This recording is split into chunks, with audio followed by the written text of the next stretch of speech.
at the Orpheum Theater all day today. This morning for Conversations on Elvis, this afternoon for Conversations on Elvis, and then this evening for the screening of Elvis on tour.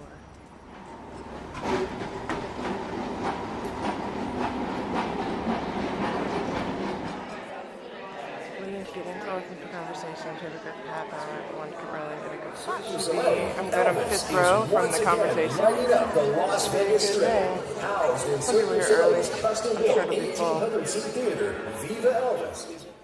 He's got a degree in rock and roll, truly. He has the first degree from Indiana University in rock and roll. Ladies and gentlemen, from Sony, John Jackson. Come on, John, for a special presentation.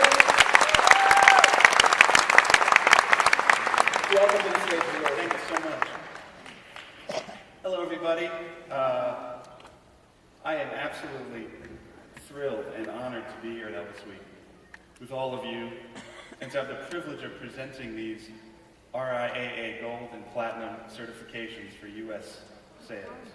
These certifications are a testament to Elvis Presley's continued relevance and popularity.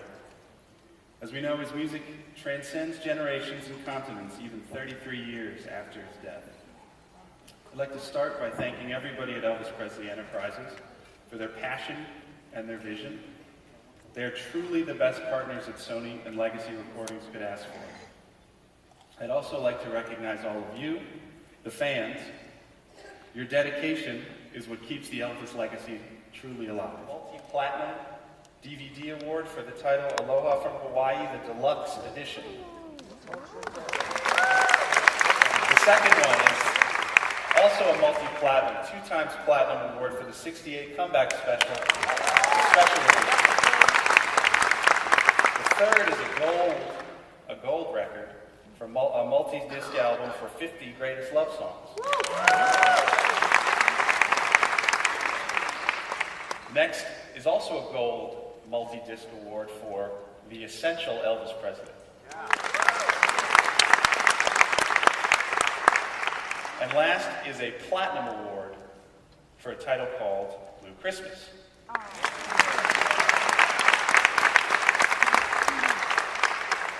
Come out on stage and help to explain a little bit about these gold and platinum awards, Mr. Ernst Jorgenson.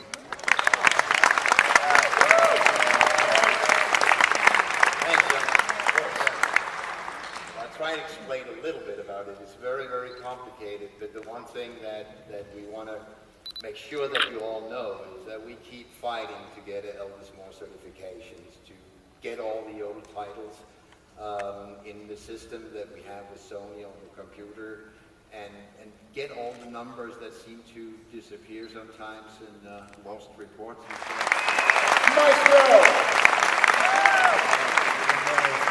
Nice to see you on stage as opposed to in the orchestra pit conducting us today. Oh, okay. He loves usually to be down in front conducting and things like that. Well, backstory on that photo. On this photo? Yeah. That should be really called It's Now or Never. Yeah, it's, after I got to know Elvis a few days into the gig, he sang It's Now or Never, and I said, it's an Italian song, and it's called O Solo Mio. And It's Now or Never doesn't make any sense, you know. So it lay there for a minute, and then every time he'd call it, he'd turn around and say, It's Now or Never, and to his guys, because we didn't have a charter at the time, and he'd give me a look as much as to say, take a cab, I'm doing It's Now or Never.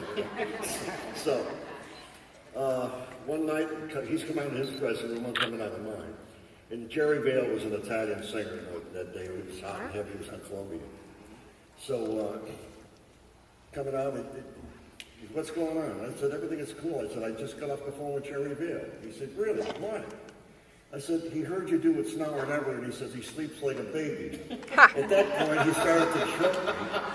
And when he choked me, the camera girl was there because he's going to take a picture of Mr. Hilton and Elvis, and took a picture, and that's the picture. That's the picture. A lot of people can say they were kissed by Elvis, but you're one of the few that can actually say you were choked by Elvis. So it's a start. It's a smile there. And every night that we do that show, I got that picture.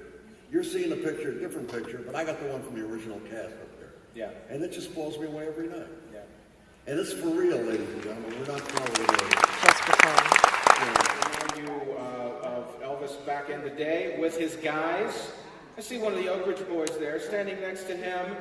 He's carried on the family name for over 40 years. The nephew of J.D. Sumner, member of the Stamps, and a member of Voice, and a minister, and a guy I saw preach one time. Ladies and gentlemen, here he is from Elvis on Tour and the life of Elvis Presley, Donnie Sumner. Donnie.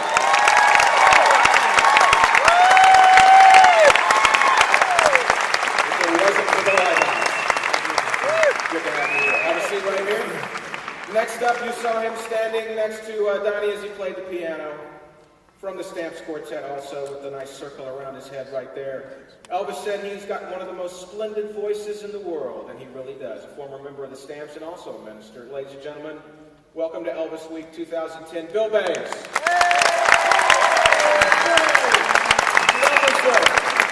Welcome. Of moments like that. When I see those sorts of things, my first response is, I can't believe that's me. I was singing with this for 3 years with Stamps. Then I left the Stamps, went to the Grand Ole Opry, and came back and lived with him with Voice, and we sang to him at night. And I never appreciated what it was to be a part of what they refer to as the Elvis family, the Elvis entourage, the TCB group. It was more or less I personally was just enjoying the ride. And it never really dawned on me until about 5 years ago. I was at home sick during Elvis week, and I was watching television, and everything on there was an Elvis movie. And I'm laying there watching all these movies, and it dawned on me for the first time how big he really was, and how few persons ever got to really know Elvis the man. And being in the ministry, my next thought was it was sort of like the disciples. Only 12 people ever got to know him real close. And there was 18 of those guys that lived with him.